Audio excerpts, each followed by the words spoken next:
एक कुंभ का भजन लेके आए हैं। आप लोग को अच्छा लगेगा तो लाइक करिए, सब्सक्राइब करिए और कमेंट करके बताइए कैसा लगा। गठरी ले ला बालम कुंभ चली, गठरी ले ला बालम कुंभ चली, गठरी ले ला बालम कुंभ चली, गठरी ले ला बालम कुंभ चली।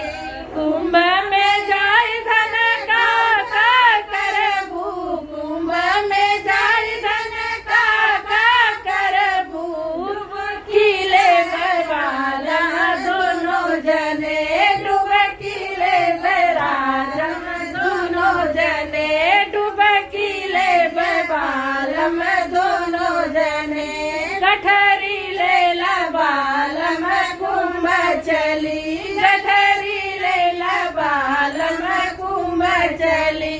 कुंभ में जाय धन का करबू, कुंभ में जाय धन का करबू, दीक्षा ले बालम दोनों जने, दीक्षा ले बालम दोनों जने, दीक्षा ले बालम दोनों जने, गठरी ले ला बालम दोनों जने, गठरी ले ला बालम दोनों जने।